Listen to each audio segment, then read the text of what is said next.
Welcome back guys. Ito ang mabilis na review dahil kukunin na ng friend ko itong Molten GQ7X.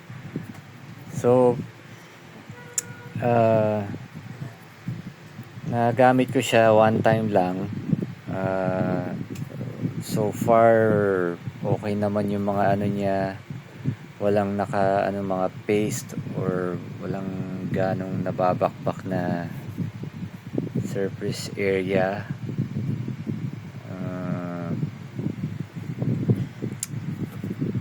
Saka yung grip niya medyo mayroon pa rin kahit papaano, na lalo na madumi yung court namin ngayon. Ayan.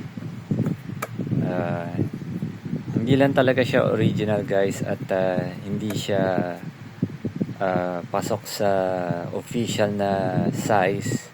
Nasa 29.3 siya inches, na dapat 29.5. Tapos yung weight naman niya nasa 570 grams, kulang ng 14 pa para pasok dun sa standard. Pero overall okay naman siya, madaling kontrolin. Mas nakaka-shoot syempre dahil maliit yung size.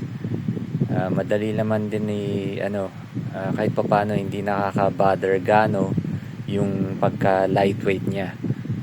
So overall guys, kung kahit papaano maganda naman siyang i-shoot. Tas sa dribble okay naman din, may control. Tas yun sa seams niya, ayan, medyo okay naman din, may mga grip naman din.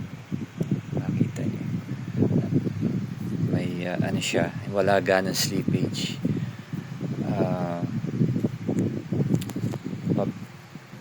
So yun guys, yata okay naman. Kung may kayo, gusto nyo medyo maliit at okay na rin siya.